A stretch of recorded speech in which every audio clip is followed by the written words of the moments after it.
Good afternoon. It's a pleasure to be here. My name is Katherine Rohrer. I am an associate professor of history at the University of North Georgia in Dahlonega. I live in Bishop, Georgia, just outside of Athens. Wasn't able to peel myself away from the UGA community. And so today I'm looking forward to talking to you about my recently published book, Daughters of Divinity, Evangelical Protestant Christianity and the Making of a New Southern Woman, 1830 to 1930. So, again, good afternoon, everyone. Thank you for having me. My deepest gratitude goes to Corey Calabria and the entire LSU Press team for providing me with the opportunity to speak with you today. My experience with LSU Press has been absolutely stellar. If you're in the market to be publishing a book, highly recommend them. So, it is a pleasure to talk about a subject that has captivated me for now many years, the spiritual as well as the educational and professional lives of white Southern women. And so, in the next few minutes, I'll talk to you about Daughters of Divinity. I'm talking about white Southern women, typically elite and well educated, whose evangelical Protestant beliefs empowered them to step outside expected domestic roles and into public religious work. Such women of the South used evangelical Protestant Christianity as an instrument to expand their intellectual and professional capacities, as well as their agency and influence at home and throughout the world. And in this book, I examine Southern women's motivations, their experiences, and the impact of their missions on both themselves and the communities they served. So let me take a moment to talk a little about my own historical journey. And so I came to this topic as a doctoral student at the University of Georgia. And there I found myself drawn to female agency and specifically to the stories of women whose religious faith shaped their families, communities, and even entire societies. And as many of us know, a vast literature exists that probes the lives of white Southern women of the 19th century South. This literature collectively considers such Southern women's roles as daughters, as wives, as mothers, as caretakers, as students, as teachers, as managers of the enslaved, as consumers, as correspondents, as intellectuals, writers and journalists, members of and leaders in organizations, suffragists, and even preservers of their Southern culture. And so, in exploring these many roles, such scholars have toyed with the dichotomy of submission and subordination versus agency and influence. Namely, did elite white Southern women desire to remain firmly planted on the proverbial pedestal? Historian Anne Fear Scott employs the image of the Southern lady on a pedestal as a metaphor for the idealized and restrictive role assigned to elite white Southern women in the 19th century. The pedestal symbolizes both honor and confinement. And so, on the one hand, Southern culture celebrated white women as paragons of virtue, purity, and moral authority. However, on the other hand, this ideal severely limited women's agency by confining them to narrowly defined roles within the domestic sphere. That said, other scholars, for example, Caroline Janney and Stephanie Jones Rogers, have advanced the notion that such women did wield a great deal of power. For example, some white women exhibited agency as manipulative and capitalistic slaveholders, while others assumed more public roles in the United Daughters of the Confederacy, the UDC, where they perpetuated the values of the Old South by such tangible activities as monument building. And so, Daughters of Divinity contributes to this vast literature on Southern women by diversifying our conceptions of Southern femininity. The immediate question to answer is, so where do the women in Daughters of Divinity fit within this broader historiographical framework? And so I argue that white Southern women engaged in religious work were contradictory figures. While these women operated within a framework of evangelical Protestant theology and Southern patriarchy, they also use those very ideals to justify expanding their roles beyond the private or domestic sphere. So, in this sense, their religious activism was conservative in its affirmation of women's duty to preserve social order and protect traditional values. But at the same time, it was progressive in the way it enabled women to develop organizational skills, lead public benevolent initiatives, and exercise moral authority in communal and denominational affairs. Okay, so let me now take a few moments to set up the world to which these Southern women belong. And so we need to begin in the early 19th century when evangelical Protestantism surged across the American South.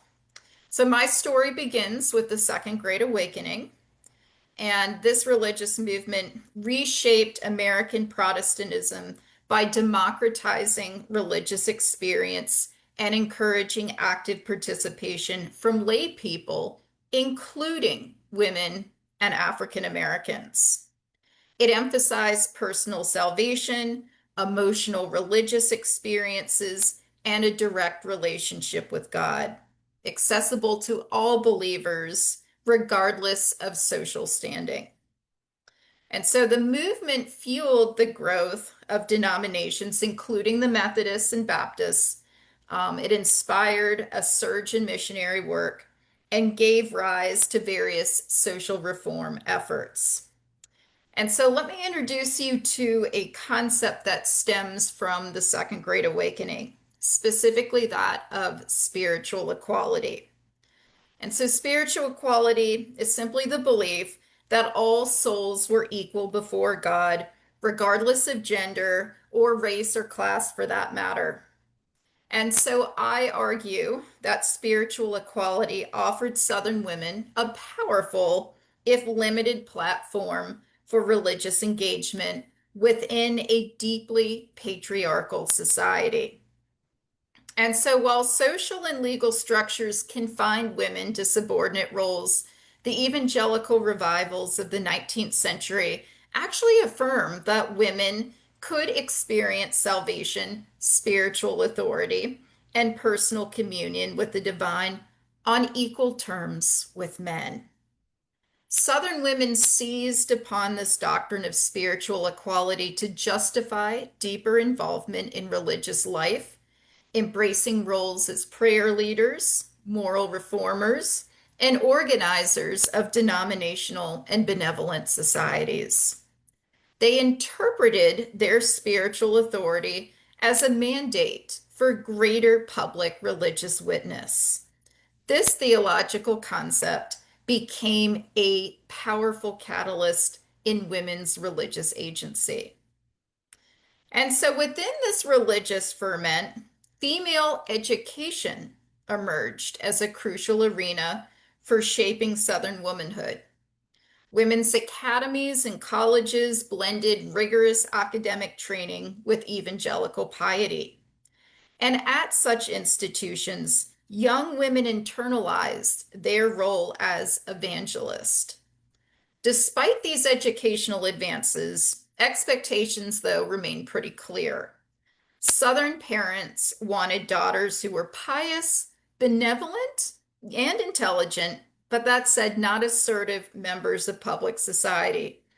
Education, women's education in particular, was meant to reinforce, not dismantle, the rigidly hierarchical social order of slavery and patriarchy that defined the antebellum South. So some in the audience may be thinking, what about Black women?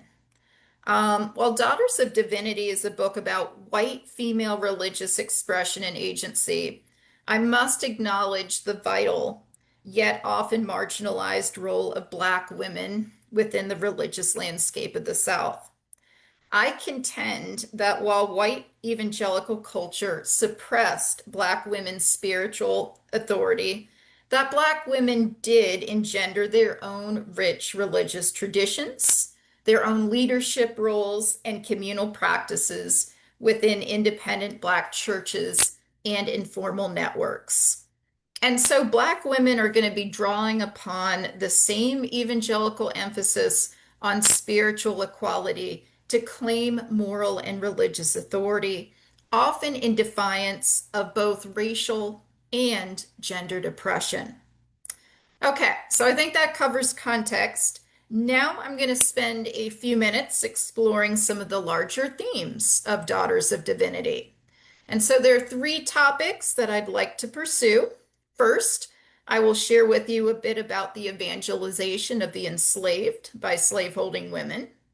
Then I will introduce you to the generation of Southern women who made the transition from private roles to more public ones. And thirdly, I will consider the ways Southern women's own politics and worldviews shape their mission work. So let's first turn our attention to the evangelization of the enslaved.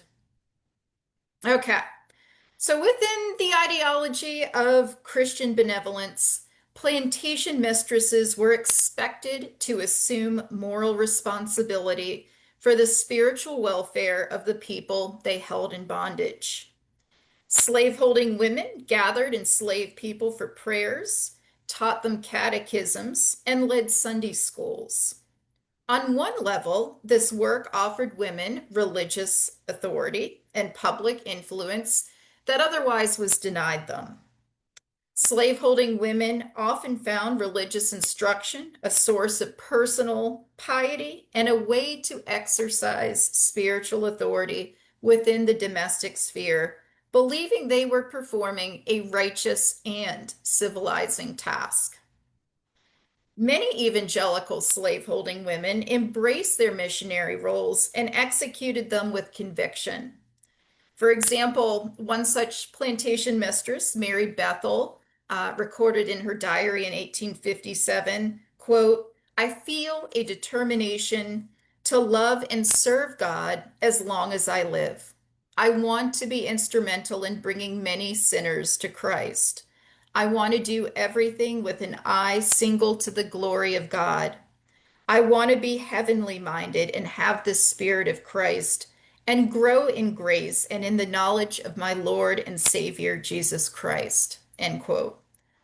Another plantation mistress by the name of Caroline Clitherall remarked on her relationship with a young house servant. She wrote, "What a responsibility upon me, who am her only friend and the only one she has to lead her and instruct her in the right way of her duty. Lord, keep and teach me that I may teach her." End quote. So religion and religious mentorship brought emotional and intellectual benefits to a number of slaveholding women. However, and perhaps just as often, such women's forays into religion and religious mentorship actually exposed them to a darker world. This world made them think about their race, class, gender, and philosophical and religious beliefs in new, often painful ways. In a society that expected elite white women to be level-headed, calm, abounding in patience, and serving as role models for others, they often express negative feelings or frustration with husbands, family members, and the enslaved. Quite simply, slaveholding women simply find it impossible to live up to the idealized model all their adult lives. Some plantation mistresses either made no reference whatsoever to their efforts to Christianize their enslaved people or plainly indicated no interest in doing so. Many of those women who chose not to do so were candid in revealing their reasons. First, though fewer in number after 1830, after the Second Great Awakening really has time to take hold, some slaveholding women professed little interest in religion in their own lives and had little or no interest in it in the lives of others.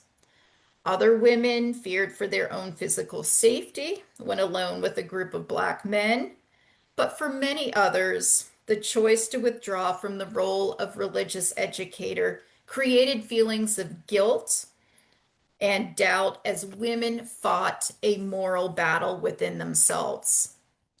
Keziah Goodwin Hopkins Brevard described conflicted feelings toward her enslaved people and their access to religion on the eve of the Civil War. She wrote, quote, "Oh, I wish I had been born in a Christian land and never seen or known of slaves of any color. A degraded population is a curse to a country. Negroes are as deceitful and lying as any people can well be. Lord, give me better feelings towards them. Forgive me, Lord, for unkind thoughts, and have mercy on me." End quote. She later recorded, quote, "They seem at times to hate me as though I had Satan's principles in me. All I can plead is, Lord, forgive me, and oh, take me from this world to a better. It has been my constant desire to make my Negroes Christians, and I am every now and then awakened to the fact that they hate me," end quote. And still, enslaved people claimed their own religious practices. It's important to stress here that the enslaved were not passively accepting the religious teachings of their mistresses. Okay, going to transition to our second theme here. I want to transition away from private religious expressions and roles to more public ones. I'm going to stress when and how Southern women's religious expressions and activities shifted from the private sphere to the public sphere.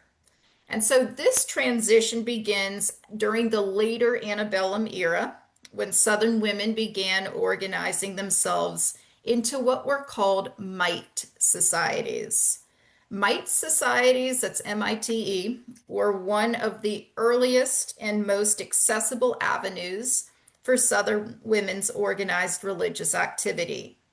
These small informal groups, typically composed of women within a local church or community, gathered to collect modest donations or mites.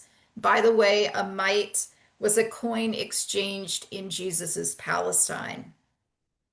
These financial donations were channeled toward benevolent, missionary, and church-related causes.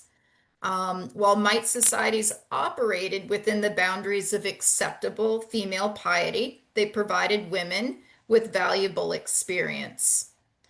Through these societies, women cultivated networks of mutual support and moral influence, laying the groundwork for more formal women's missionary societies and benevolent organizations that are going to emerge later in the 19th century. And so these societies may seem pretty modest by modern standards, but we need to acknowledge them as crucial training grounds in leadership, administration, and public speaking. And in them, women are managing finances, they're corresponding with church officials, they're organizing events, often acting as de facto religious authorities in their own communities. So, women's religious roles, influence, and agency are going to profoundly change after the Civil War. In the postbellum era, women were no longer, at least entirely, confined to domestic roles such as family devotions or religious instruction of children, but rather, postbellum Southern women were embracing far more visible and public forms of religious leadership. They founded missionary societies, benevolent associations, and temperance organizations that address both spiritual and social needs within their communities. These activities allowed women to claim a moral authority in public life while still invoking evangelical ideals of female piety and service. And likewise important to emphasize here is that the movement from private devotion to public activism did not reject the prevailing gender order outright, but strategically worked within it. So, what about women's religious expressions during the Civil War proper? Well, hate to break it to you, but in Daughters of Divinity, the Civil War actually plays a pretty minimal role. And why is that? Well, opportunities for Southern women's mission work outside the home significantly dried up during the Civil War and really going into Reconstruction, primarily because of the widespread social and institutional upheaval that disrupted church structures, charitable organizations, and denominational networks. Likewise, the war diverts resources, attention, and male leadership toward the Confederate cause, while women's public religious activity was redirected toward immediate war related efforts like soldiers' aid and hospital work. Then, after the Civil War, during Reconstruction, the collapse of the plantation economy and political instability are going to lead to a cultural retrenchment with church leaders and Southern society seeking to reassert traditional hierarchies. And so, as denominational authorities move to reclaim control over religious and benevolent activities, many of the informal opportunities women had briefly seized during wartime were actually curtailed. Just as much at play was the reality that church coffers, church funding, virtually non existent. Denominations at this time struggled to financially support their home and foreign mission efforts, as well as their academic institutions and presses. However, as the South emerges from the painful years of Reconstruction, Southern society is slowly transforming. And what emerges are the makings of a new South, a vision that promoted economic modernization, industrial growth, and reconciliation with the North, while largely preserving elite white social and political dominance. And so within this landscape, white Southern women leveraged their religious authority in new, more public ways. And concurrent with the rise of the New South was the era known as the social gospel, a movement that linked evangelical faith with social reform. And so, in the later 19th and early 20th centuries, Protestant denominations sent women across the South to establish schools, hospitals, and orphanages, and abroad to mission fields in such varied places as Liberia, Brazil, China, India, and the Middle East.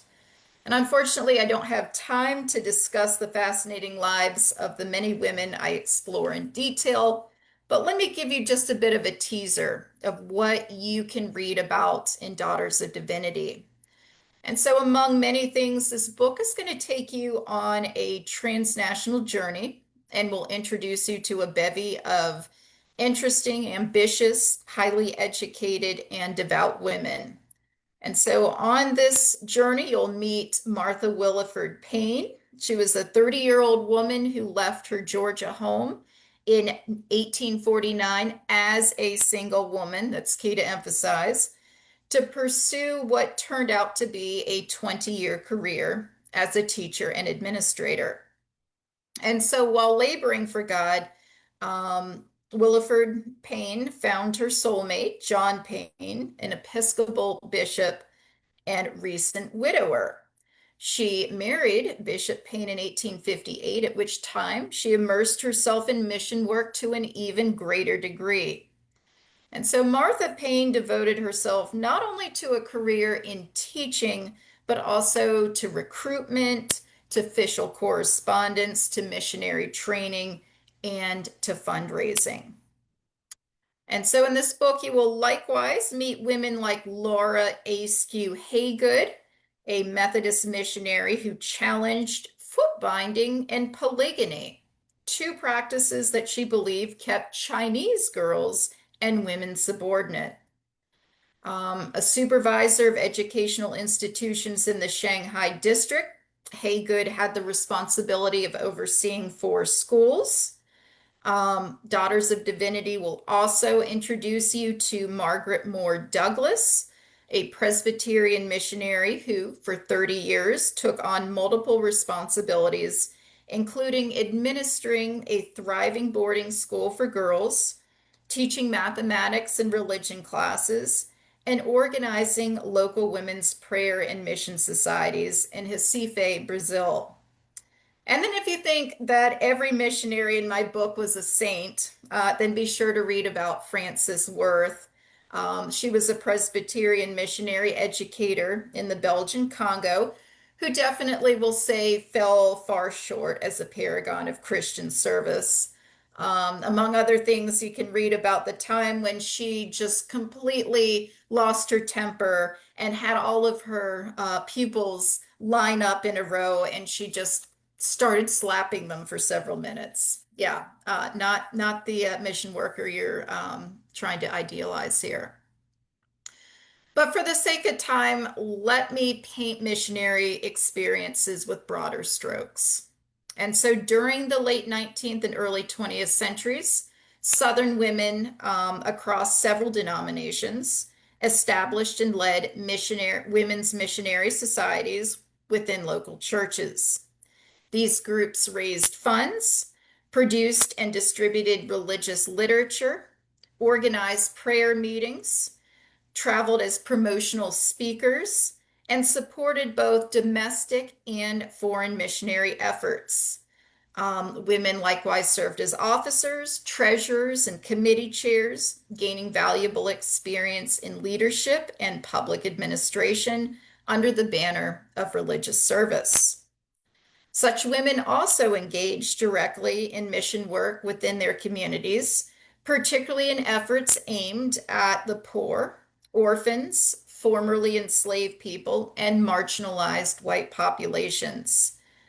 Such women taught Sunday schools, operated Bible study classes, and ran charitable aid programs, all of which allowed them to exercise moral and religious authority in public spaces while maintaining their cultural reputation for piety and selflessness. Also important to emphasize here is that such women consciously sought to reinforce elite cultural norms among these marginalized groups.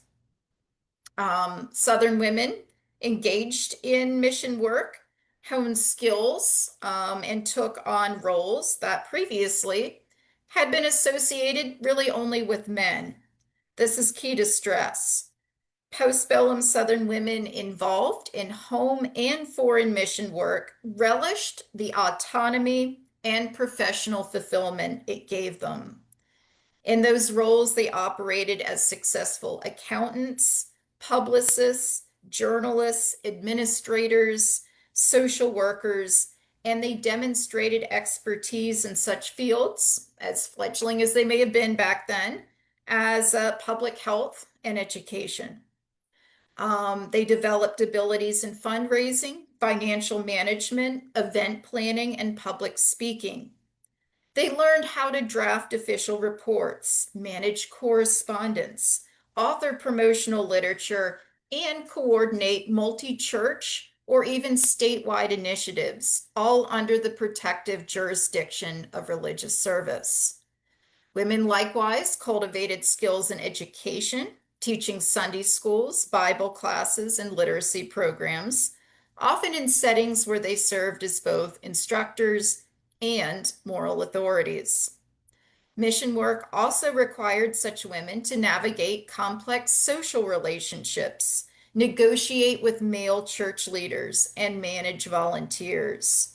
For those involved specifically in foreign missions, women gain cross-cultural experience, logistical planning skills for travel and supply coordination, and a greater sense of connection to global religious movements.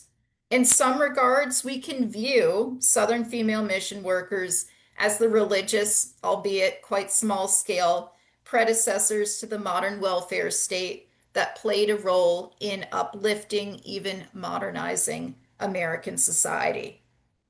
But let's not get too carried away here. Even as Southern evangelism preached a doctrine of spiritual equality before God, it placed clear restrictions on the scope of women's authority. Women could lead Bible classes, organize societies, and serve as missionaries, but preaching from the pulpit or holding church office remained strictly off limits in all denominations. That said, some women carve creative paths that led them to more autonomous pursuits. This was particularly evident of widowed or unmarried women.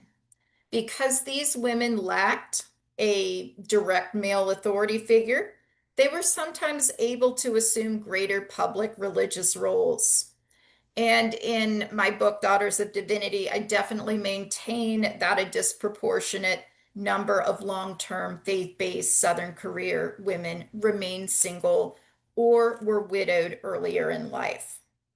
And yet, even the single women are going to face limitations.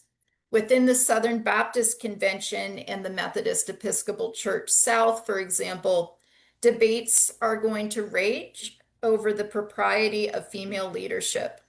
Some women frame their activism as an extension of maternal duty, often invoking spiritual equality, pointing to scriptural models such as Deborah or Priscilla, but still institutional barriers are going to persist.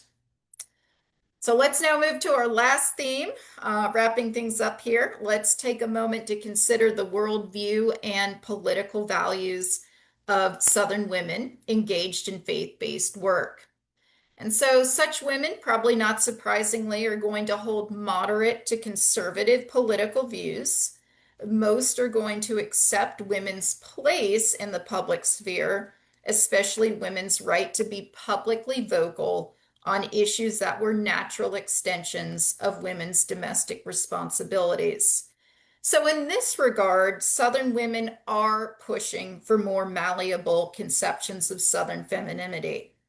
However, when it comes to issues related to race and class, most women want to preserve or repackage the societal values of the antebellum South. And so, illustrative of this mindset and concurrent with their religious pursuits, these same evangelical women help found and perpetuate what we can call heritage organizations like the UDC that celebrated elite white Southern culture. Likewise, while there was a strong correlation between home mission work and participation in heritage organizations, there's also a connection between Southern women's activity in faith-based organizations and their interest in writing for politically and socially conservative audiences who read and promoted the growing collection of lost cause texts. White Southern women's reasons for engaging in mission work to support African Americans and poor whites are going to vary across a wide spectrum. Some women truly believe they could help eradicate poverty and suffering in some of the poorest communities. A few sincerely felt guilt about perhaps their family's role in fighting a war to perpetuate slavery. Others simply wanted to exercise authority or influence in a public or professional setting, and mission work was simply considered a respectable arena in which they could exert some command. However, at least a minority of Southern white women wished to use home mission societies and organizations as institutions through which they could continue to control their actual and perceived inferiors. Particular to mission work intended to benefit African Americans in the post-Reconstruction South, some white women viewed it, maybe if only privately, as updated, repackaged versions of the religious instruction and guidance that many antebellum plantation mistresses had provided. So, where does this story leave us? Let me offer just three closing reflections. First, evangelical Protestantism gave white Southern women avenues for leadership, influence, and public service that were otherwise denied them. Second, these avenues were often double-edged. The same faith that empowered women to lead also reinforced their subordination to male ecclesiastical authority and to a racial order that justified segregation, colonial missions, and paternalistic social reform. Third, within those contradictions, women found meaningful ways to claim public identities. They negotiated, sometimes challenged, and often expanded the boundaries of what Southern womanhood could be. And so the legacy endures. Many of the missionary societies these women founded still exist today. Women's groups within the United Methodist, Southern Baptist, and Presbyterian churches continue to carry out education and social service projects, and the debates about women's ecclesiastical authority persist as well, with ordination struggles, denominational schisms, and even conversations about how faith intersects with gender and power in the South. And so I have concluded my comments. I appreciate you for hearing me out. Um, Thank you for being such a wonderful audience. And I am happy to take any and all questions. Thank you for this, Catherine. That was a really illuminating presentation, and I really love to hear about the different ways that Southern white women negotiate power and sovereignty through evangelical Protestantism. I do have a question for you off the bat. While you were researching, what were some surprising or counterintuitive ways that you saw this playing out? Yeah, that's a great question. Thank you for asking that. Um, Honestly, I think what was most surprising to me was that these Southern women actually were seeking opportunities where they could exercise um, autonomy. You're seeing, for example, in the 1860s, 1870s, and 1880s, if you read Southern women's correspondence and diaries, that there's a growing population of women who actually don't want to get married. We maybe have been taught the narrative that, oh, well, after the Civil War, we have several 100,000 Southern men killed. It's just natural that there's going to be a large number of never to be married women, and they'll just have to fend for themselves. But actually, no, I was seeing quite a bit of evidence that women wanted that even if marriage was an opportunity, that they wanted to pursue their own interests. And so, in that regard, this sort of builds on to what Jane Turner Censor has maintained in some of her publications, including a book published by LSU Press, The Reconstruction of White Southern Womanhood. Another thing that surprised me was I think when I started this project, I assumed that women's religious work would be just sort of a small part of a woman's life, a small part of her identity. And rather, I am seeing the women that I showcase in the book are really devoting themselves to a career. And we're not just talking until they get married or whatnot, but women who are putting, anywhere from 20 to 50 years into full-time mission work.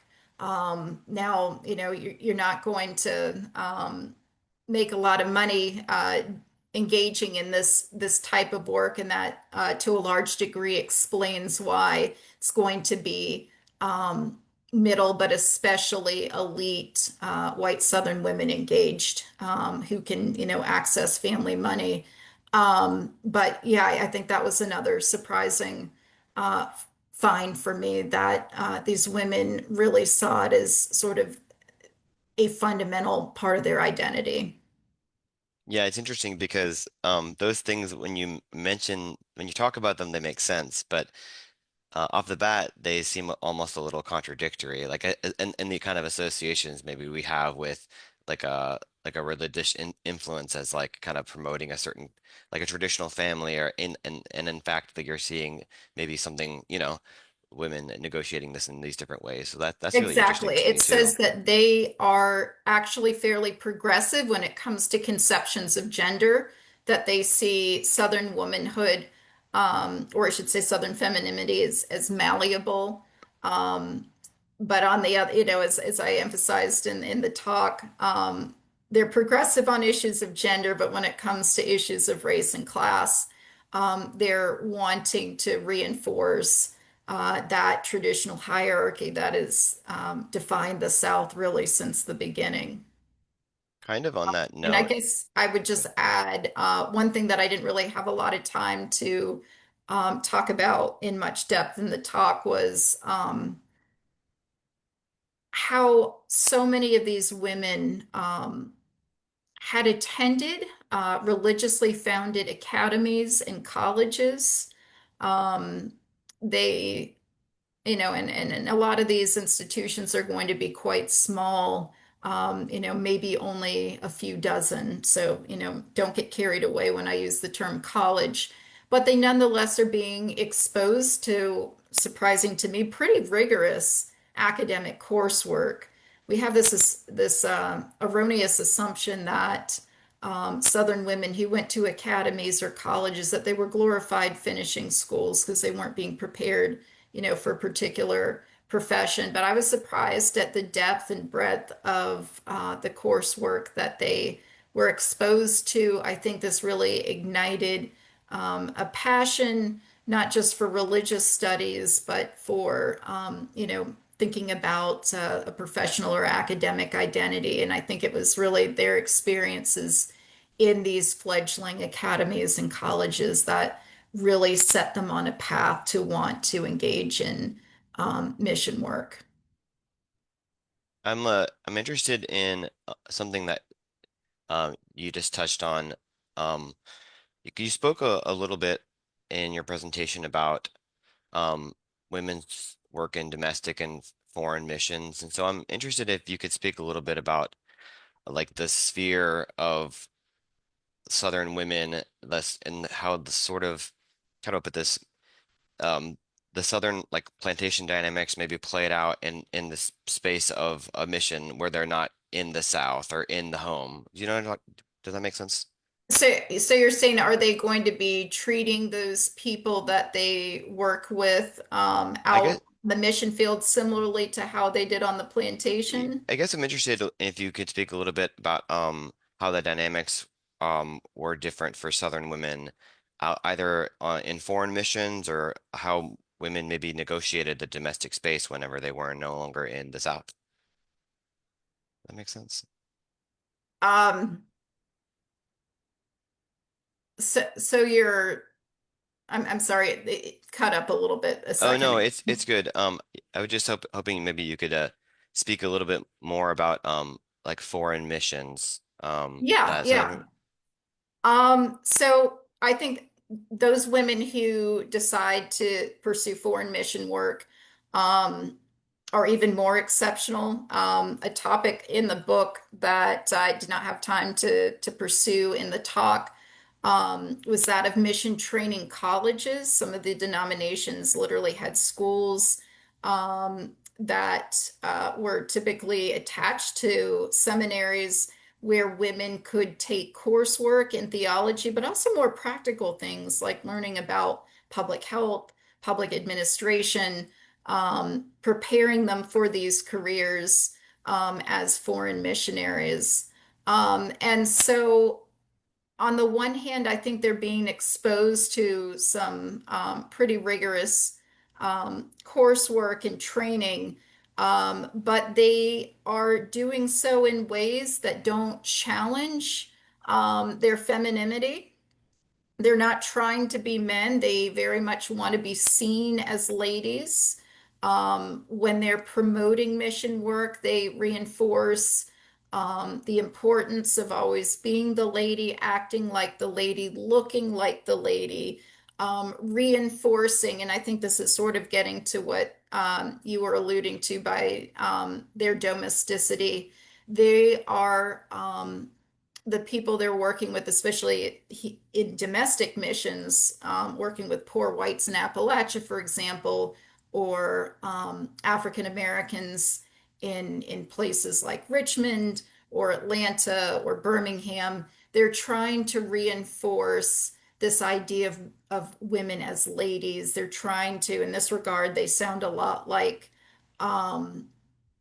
maybe women in the North who have involved themselves in the progressive movement. The progressive movement has just been criticized for reinforcing a very middle class, elitist, patriarchal message. And Southern women who are engaged in mission work, both domestically and in foreign mission work, are likewise trying to reinforce a very traditional view and mindset. They're not trying to dismantle society, but rather to